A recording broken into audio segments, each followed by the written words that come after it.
Abra sua Bíblia em Filipenses capítulo 1. Eu vou ler dos versículos 12 a 21.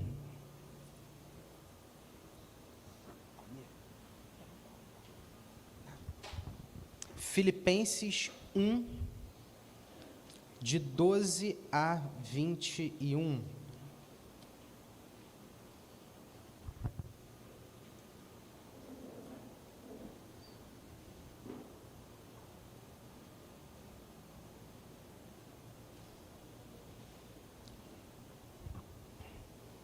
Filipenses 1, de 12 a 21, a palavra do Senhor diz assim: Quero ainda, irmãos, cientificar-vos de que as coisas que me aconteceram têm antes contribuído para o progresso do Evangelho, de maneira que as minhas cadeias em Cristo se tornaram conhecidas de toda a guarda pretoriana e de todos os demais, e a maioria dos irmãos, estimulados no Senhor por minhas algemas, ousam falar com mais desassombro a palavra de Deus. Alguns efetivamente proclamam a Cristo por inveja e porfia, outros, porém, o fazem de boa vontade. Esses por amor, sabendo que estou incumbido da defesa do Evangelho. Aqueles, contudo, pregam a Cristo por discórdia, insinceramente, julgando suscitar tribulação às minhas cadeias. Todavia, que importa?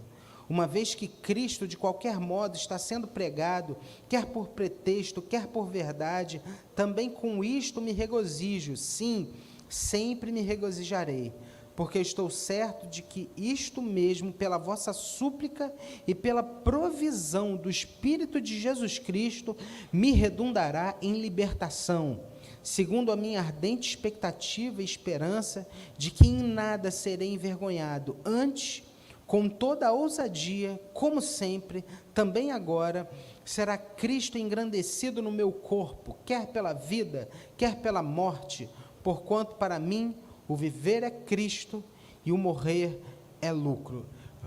De maneira bem desafiadora, vamos ler juntos o versículo 21. Porquanto para mim o viver é Cristo e o morrer é lucro. Há mais ou menos um mês eu fui a Goiânia dar um treinamento, e quando descia do aeroporto, eu estava com o pastor Vinícius, aquele que pregou aqui no aniversário da nossa igreja, e a gente pegou um Uber para o hotel.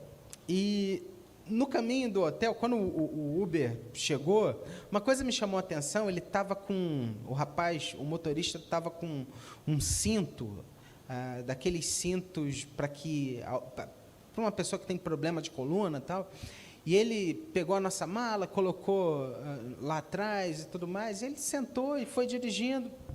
Era um caminho assim de uns 20 minutos até o hotel, e ele começou a conversar, e falou, o Uber, às vezes, tem alguns motoristas que são assim, né? Eles abrem a vida ali, abrem o coração, tal, e o camarada falou assim, não, porque minha mulher tá morando na Espanha. Eu falei, ué, sua mulher foi morar na Espanha? Então, ele tal, e aí, como é que é isso? Não, é muito difícil, estou com muita saudade, dela, mas em breve nós vamos nos ver, é porque eu estou fazendo um tratamento. Eu falei, está fazendo um tratamento? Estou fazendo um tratamento que eu tive uma doença, tal, e aí, papo vai, papo vem, eu falei assim, rapaz, conta para mim, que doença é essa, cara? Então, eu estou com hanseníase. Mas, hanseníase, eu falei assim, hanseníase, aí sabe aquela hora que não vem, né? Eu falei, hanseníase, que isso? Lepra, aí ele falando hanseníase, e assim, eu estava de máscara, gente, porque eu tinha descido o voo e tal, aí ele falou, não, mas eu estou na fase final do meu tratamento, já, o pior já passou, tal, agora só aquela fase final, tal, e aí, irmãos, eu tenho uma regra de vida, é o seguinte, levantou a bola, eu corto. Em outras palavras, se tiver aquela oportunidade de pregar o Evangelho, eu vou assim, sem freio. E ali, naquela hora, eu falei, campeão, o negócio é o seguinte, rapaz, eu tenho uma notícia boa para te dar. Ele falou, o quê? tem 2 pastores aqui no teu carro. Ele, que isso? Eu falei, sério? Sério? E olha, Deus colocou a gente aqui para dizer para você que Ele está cuidando da tua vida, cara. Deus está cuidando de você. Essa doença aí não é para a morte, não. Deus tem um plano.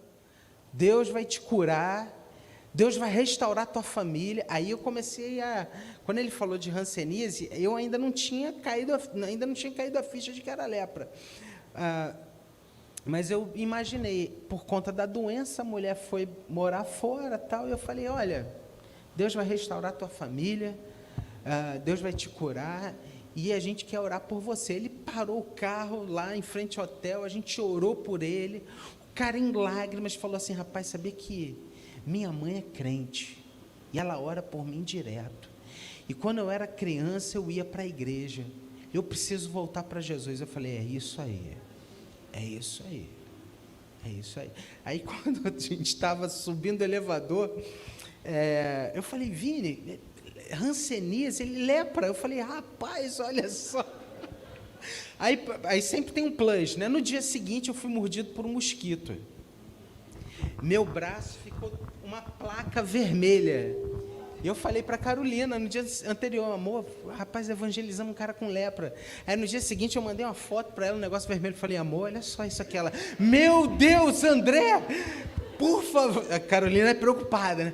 Que isso, André? Jesus, Senhor, tem misericórdia. Eu falei, calma, vai dar tudo certo.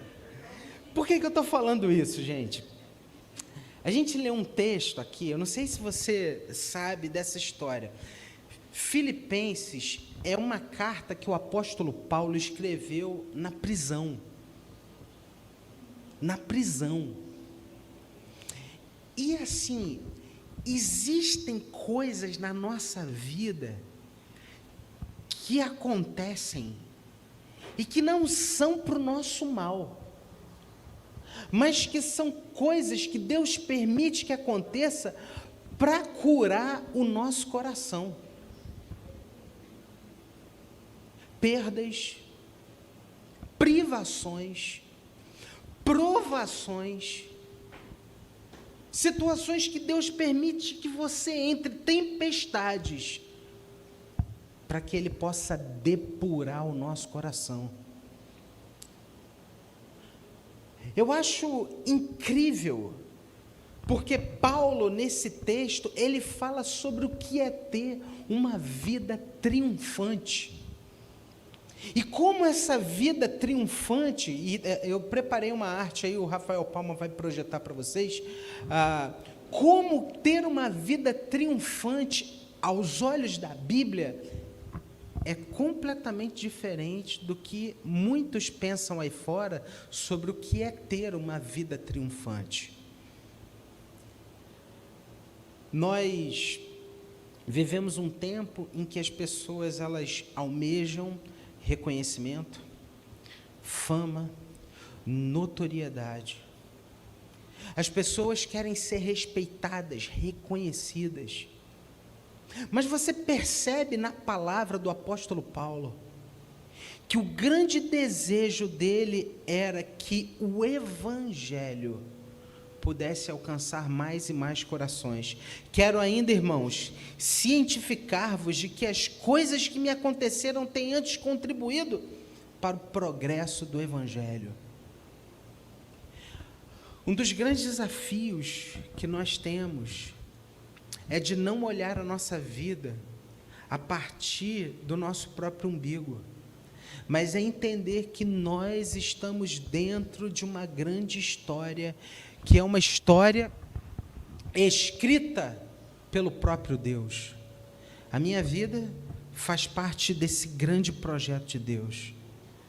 E tudo que acontece, acontece para Ele, porque por Ele, por meio dEle, para Ele são todas as coisas. E a minha vida, ela é para a glória de Deus. O texto, ele fala sobre uma vida triunfante, mas espera aí, como uma vida triunfante na prisão? Sim. Uma vida triunfante, muitas vezes, numa família em crise. Uma vida triunfante, muitas vezes desempregado. Uma vida triunfante, muitas vezes doente. Uma vida triunfante, porque tem um coração centrado em Jesus. O texto ele fala, de maneira, versículo 13, que as minhas cadeias em Cristo se tornaram conhecidas de toda a guarda pretoriana e de todos os demais, e a maioria dos irmãos, estimulados no Senhor por minhas algemas, ousam agora falar com mais desassombro a palavra de Deus. Preste atenção, e esse é o primeiro ponto que eu gostaria de compartilhar com você, é que nós podemos viver uma vida triunfante, mesmo em meio à adversidade, como foi com o apóstolo Paulo. Perceba, Paulo estava agora preso, encarcerado, mas ele reconhece que a sua prisão promoveu o bem, porque a sua prisão contribuiu, palavras dele, para o progresso do Evangelho, de maneira que a prisão dele se tornou conhecida de toda a guarda, todos os soldados, e Deus começou a operar algo tremendo ali naquele cárcere. A gente tem aqui um exemplo que eu acho muito legal, que é da nossa irmã Carla, a esposa do Almir. A Carla trabalhou por muito tempo num presídio. Eu preciso dizer isso aqui para você. E naquele tempo de pandemia, em que todos nós estávamos reclusos, isso não era nem um pouco diferente para aquelas mulheres. Trabalhou num presídio feminino por muito tempo. E ali naquele presídio, sabe o que a Carla fazia?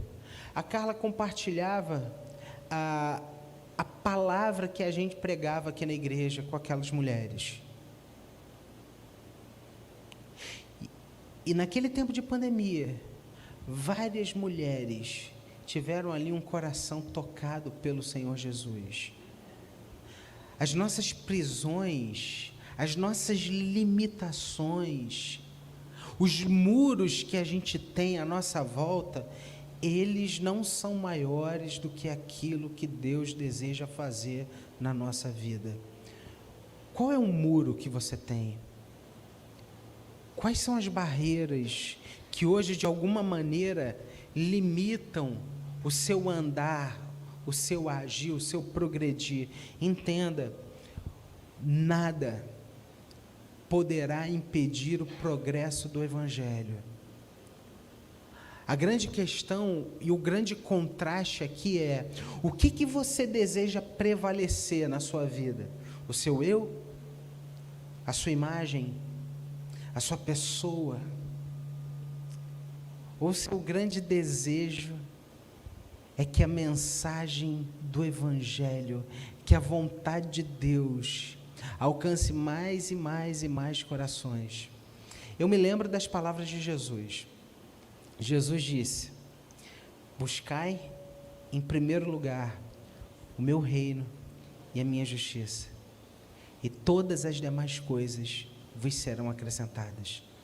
Jesus ensinou que quando nós orássemos, nós deveríamos orar: Senhor, Pai nosso que estás nos céus, santificado seja o teu nome, que venha o meu reino e seja feita a minha vontade. Foi isso? Não. Que venha o teu reino, a tua vontade. Eu preciso dizer uma coisa muito séria para vocês. Hoje existe um grande êxodo de igrejas, de cristãos, que mudam de igreja em igreja. Sabe por quê? Porque acham que naquela igreja Deus não fala com ela, naquela outra Deus não respondeu a ela, naquela outra ali o culto não foi tão legal. Entenda, Deus é Deus na vida de pessoas que nunca entraram numa igreja, e Deus fala ao coração delas, e Deus tem tocado pessoas assim. A questão não é a igreja que você frequenta, a questão não é se o culto foi mais legal, mais quente, eu me senti melhor. Não, não, não. Entenda uma coisa muito séria e muito importante. Quem oferece um culto a Deus é você.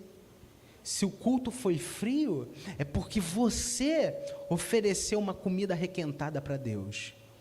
Você não ofereceu algo novo que veio do fundo do seu coração, verdadeiro, real. Nós cultuamos a Deus.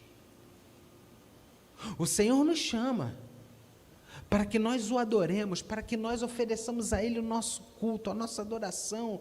Mas muitas vezes a gente vai à igreja querendo encontrar uma resposta, e às vezes a resposta de Deus para nós é, sabe o quê? O silêncio. Mas eu preciso dizer uma coisa: o silêncio de Deus fala. O silêncio de Deus fala. Os salmistas entendiam muito bem isso. Esperei confiantemente no Senhor. Só que a nossa geração, ela não sabe esperar. Nós somos uma geração fast food, a gente quer as coisas para ontem. Deixa eu falar uma coisa muito séria aqui para você.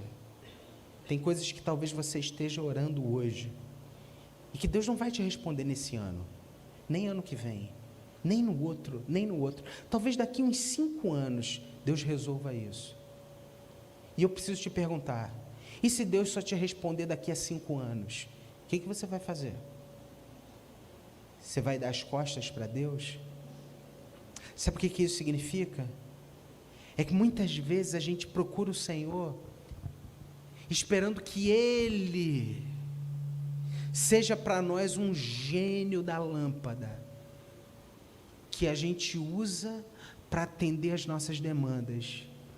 Mas olhe para o exemplo do apóstolo Paulo, preso, encarcerado, limitado pelas paredes, pelas algemas, por aquele cárcere, mas vendo o evangelho florescer, vivendo uma vida triunfante em meio à adversidade.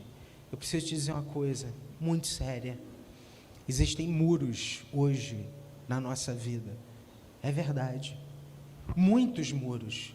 Existem limitações e a gente não consegue fazer tudo aquilo que a gente gostaria de fazer, é verdade. Talvez na sua casa existam coisas erradas e que tem te machucado muito e que você tem orado por isso. Mas eu preciso te dizer algo muito sério.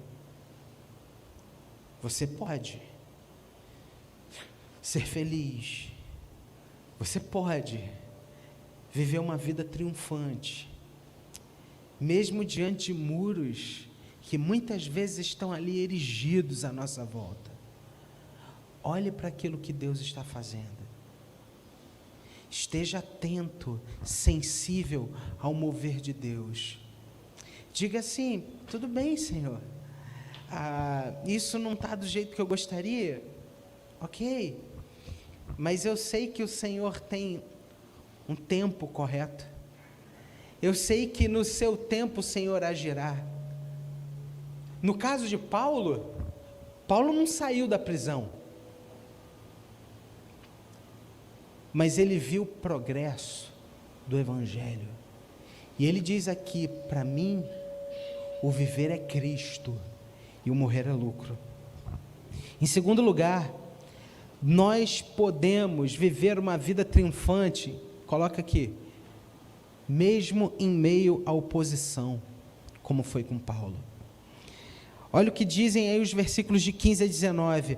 Alguns efetivamente proclamam a Cristo por inveja e por porfia, outros, porém, o fazem de boa vontade, esses por amor, sabendo que estou incumbido da defesa do Evangelho. Aqueles, contudo, pregam a Cristo por discórdia, insinceramente, julgando se suscitar tribulação, as minhas cadeias, todavia, que importa? uma vez que Cristo de qualquer modo está sendo pregado, quer por pretexto, quer por liberdade, também com isto me regozijo, sim, sempre me regozijarei, porque eu estou certo de que isto mesmo, pela vossa súplica e pela provisão do Espírito de Jesus Cristo, me redundará em libertação. Sabe o que Paulo está falando aqui? Tinha gente dentro, sendo oposição a ele. É como se ele encontrasse oposição entre os próprios cristãos. A gente precisa voltar o nosso olhar para Jesus, isso é fato. Porque, pensa comigo, eu vou tentar ser bem Livraria Saraiva agora, nem existe mais, né? Livraria Cultura, você vai lá, procura os 20 livros mais vendidos, entre esses 20 livros mais vendidos você vai encontrar livros assim, Jesus, o maior psicólogo que já existiu, Jesus, o maior líder que já existiu, tal, Jesus, a maior sabedoria do mundo, coisa assim, tentando pegar coisas de Jesus, mas que ele não veio para ser o maior líder, ele não veio para ser o maior psicólogo, ele não veio para ser nada disso, ele veio para ser o nosso Salvador. Mas, preste atenção, muitas vezes, a gente olha para a nossa vida e para o nosso problema, e a gente olha para os exemplos errados. Vamos olhar para Jesus? Jesus, ele foi perfeito, ele não pecou, ele não errou, ele tratou os seus com o maior amor do mundo, ele é o Deus encarnado. Ele chamou 12 camaradas para andar ali, ó, juntinho. E o que aconteceu, gente? Mesmo tendo 12 ali, aconteceu o quê? Traiu ele. Já parou para pensar nisso? Se Jesus, que foi perfeito, ele sofreu com oposição, por que eu e você não sofreremos oposição? Por que não? Por que não passarão pela nossa vida pessoas traidoras? Por que não passaram por nós pessoas que pisarão no nosso calo? Isso vai acontecer. A grande questão e essa é uma coisa muito legal, é que a oposição ela tem o poder de revelar aquilo que está lá no fundinho do seu coração. Porque quando pisam no teu calo, assim, aquela pisada bem dada, não é uma pisadinha não, aquela pisada bem dada, é como se fosse um botãozinho para tirar daqui de dentro algo que as pessoas não conhecem, e algo que às vezes até mesmo você não conhece. Quando as pessoas pisam no nosso calo, a gente reage de uma maneira, muitas vezes até a perder as estribeiras, como a gente fala aí fora. Não é verdade? Mas eu preciso te dizer algo muito sério, muito sério. Deus permite que às vezes a gente sofra com a oposição, com uma oposição injusta. E até mesmo diante de uma oposição, nós podemos ser tremendamente abençoados, porque a oposição, ela nos dá a oportunidade de termos um autoconhecimento. A gente vê um lado do nosso coração que a gente não conhecia. E numa situação de oposição como essa, é uma oposição onde Deus trabalha o nosso coração no mais profundo. Porque, olha para esse surdo aqui, o nome disso é um surdo. Esse surdo, ele tem 3 pernas, e essas 3 pernas o mantêm de pé. Se eu tirar uma dessas pernas, ele cai. E nós também, no decorrer da nossa vida, colocamos algumas pernas e achamos que algumas dessas pernas nos sustentam, como por exemplo, a nossa imagem, a nossa grana, o respeito. E a oposição muitas vezes ela vem para quebrar isso daqui. A oposição tenta manchar a sua reputação. A oposição às vezes vem causar difamação. A pessoa lá no teu trabalho começa a falar mal de você, que você fez isso, fez aquilo, que você é isso. E isso é algo que vem de uma forma diametralmente oposta a tudo que você espera e a tudo aquilo que você é. E aí sabe o que acontece? Você agora acessou um lado do seu coração que você não sabia que existia. Raiva, pecados ocultos do seu coração. Muitas vezes Deus permite que pessoas mais se aproximem de nós, assim como o diabo se aproximou de Jó. E Deus disse: você pode tocar nas coisas dele, mas na vida dele não. Deus muitas vezes permite que o mal se aproxime de nós.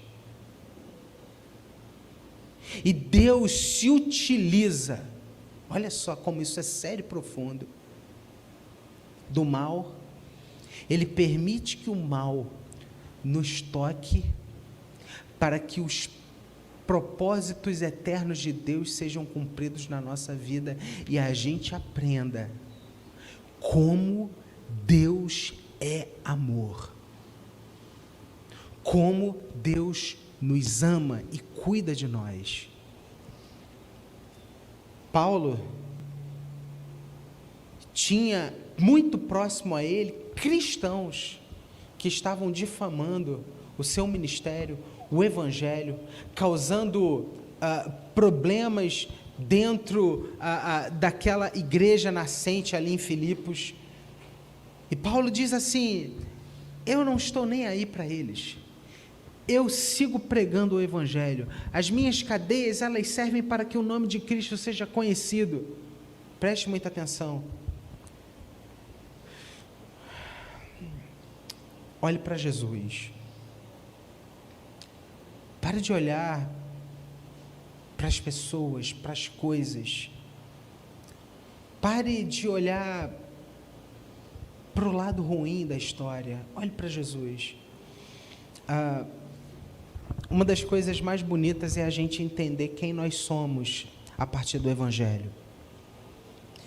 O Evangelho, ele ensina que nós não fizemos nada pela nossa salvação. Nós não poderíamos fazer nada, mas Cristo fez tudo. Não existe nada em mim que me habilite a ser amado por Deus.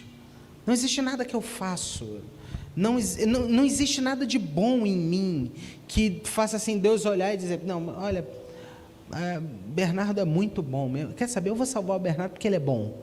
Não, a Bíblia diz que nós somos pecadores, que nós não conseguimos nos salvar, que nós estamos destituídos da glória de Deus e que por isso Deus precisou enviar o seu Filho para morrer na cruz por nós.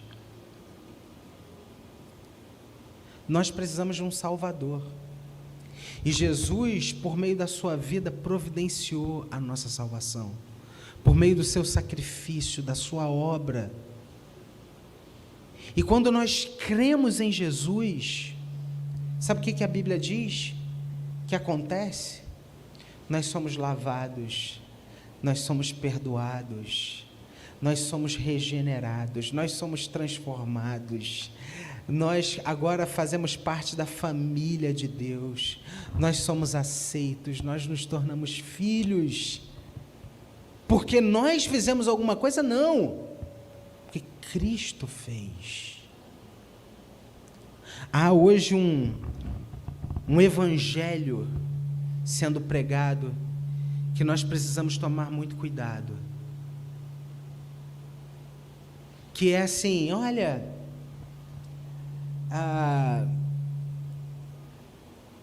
Você é a menina dos olhos de Deus. Você é incrível, você é espetacular, você é... Ei. Nós somos filhos do Pai, através da obra de Cristo na cruz. Mas sem Cristo, nós não somos nada. Nós precisamos de Jesus. E se nós tivermos um coração centrado em Cristo, nós passaremos pela adversidade, nós passaremos pela oposição e seguiremos adiante na direção dos propósitos de Deus para nós. Em terceiro e último lugar, irmãos, nós podemos viver uma vida triunfante mesmo diante da morte, como aconteceu com Paulo. Eu quero ler aqui com você os versículos 20 e 21, que diz assim: segundo a minha ardente expectativa e esperança de que em nada serei envergonhado, antes com toda ousadia, como sempre, também agora será Cristo engrandecido no meu corpo, quer pela vida, quer pela morte, porquanto para mim o viver é Cristo e o morrer é lucro. Entenda o que Paulo está querendo dizer aqui. Paulo não está falando assim, quer saber, eu vou morrer, ele não está nem aí. Não. É a ótica, é a perspectiva. Porque entenda,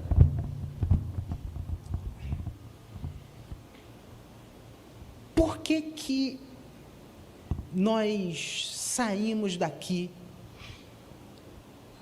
sexta-feira de noite, tarde da noite,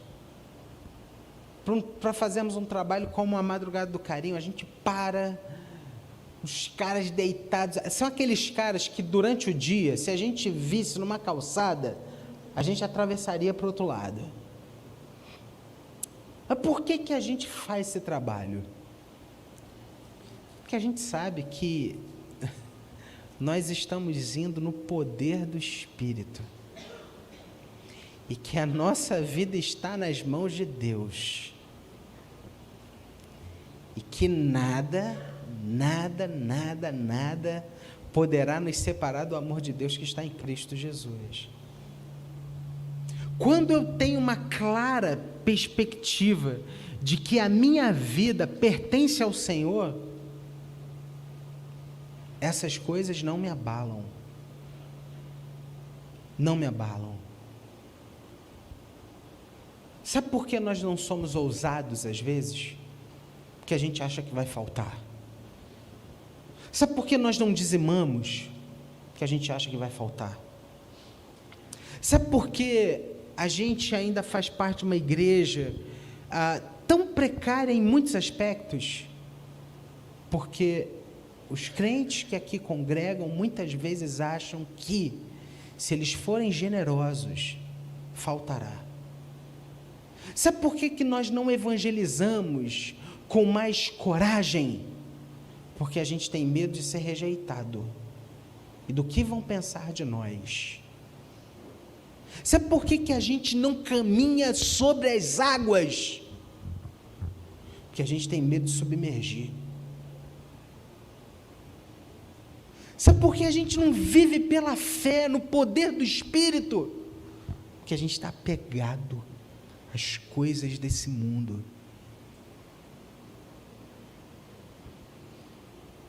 Consegue entender a visão, a troca de perspectiva de Paulo? Eu sou de Cristo, eu sou do Senhor, eu sei para onde eu vou, eu sei a quem eu pertenço, e quer saber, para mim, o viver é Cristo, e o morrer é lucro. Se eu morrer, eu vou estar com Deus, na presença de Deus.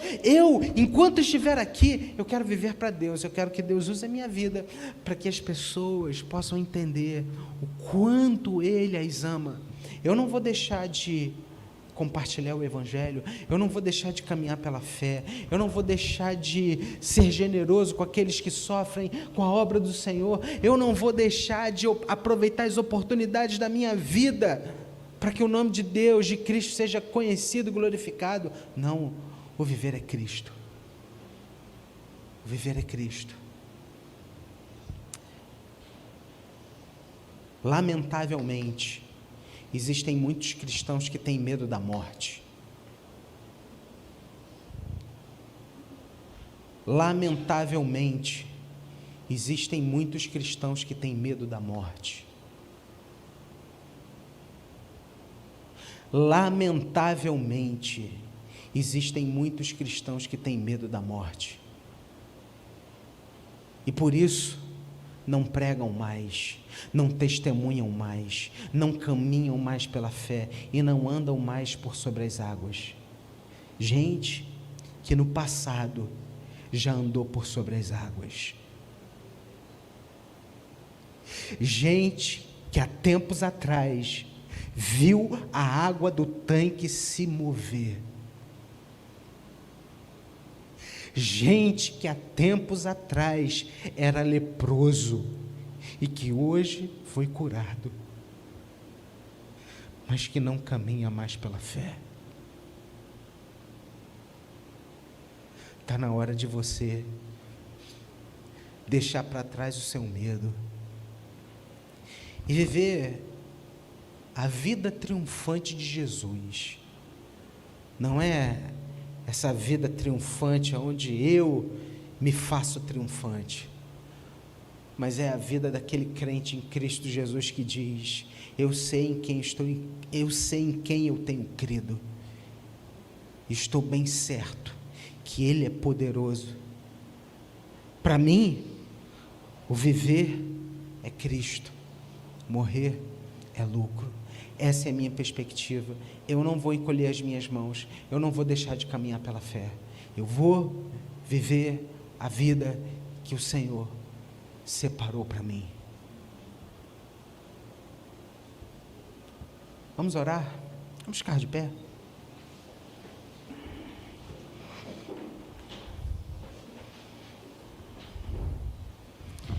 Deus, tem misericórdia de nós. Tem misericórdia do nosso coração. Porque às vezes nós estamos apegados às coisas desse mundo.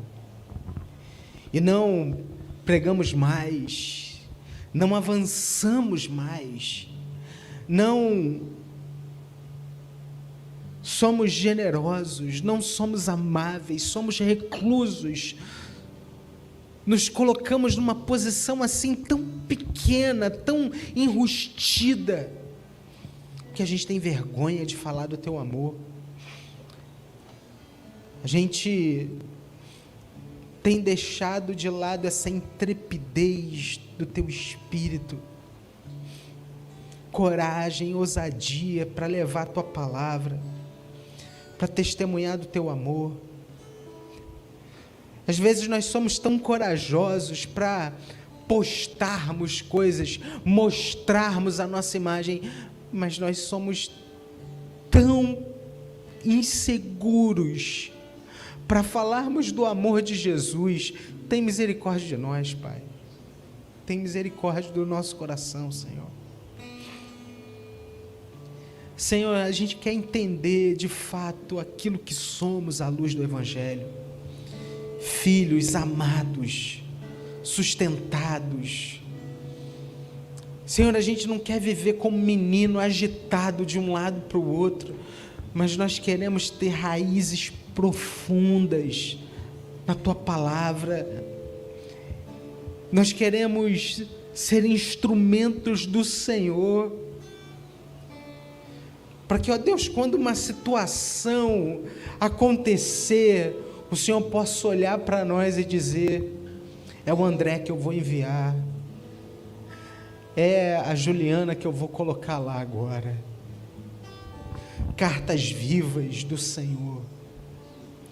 Nos dá coragem, Senhor, nos dá intrepidez, que haja essa mudança de perspectiva no nosso coração, que a gente entenda que de fato viver é Cristo e não há outra forma de viver. Cristo é a nossa vida.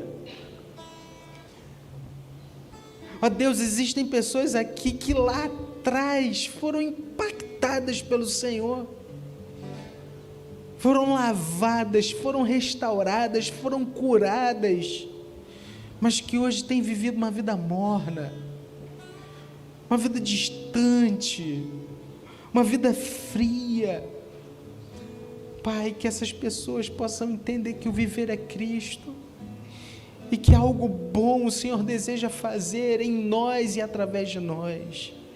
Aquece, Senhor, o nosso coração, vem com teu Espírito Santo, renova a nossa vida, batiza, Senhor, aquece, Senhor, transforma, chacoalha, Senhor, em nome de Jesus, Pai. Sopra o teu Espírito Santo, sopra, Senhor, faz isso para a glória do teu nome, em nome de Jesus. Que Cristo seja conhecido. Usa a nossa vida, Senhor, em nome de Jesus. Amém. E agora, igreja do Senhor Jesus, que a graça do nosso Senhor e Salvador Jesus Cristo, que o amor de Deus, o nosso todo-poderoso Pai, e que a comunhão do Espírito Santo de Deus estejam com você, meu irmão, minha irmã, e com todo o povo de Deus espalhado por toda a face da terra, desde agora e para todo sempre.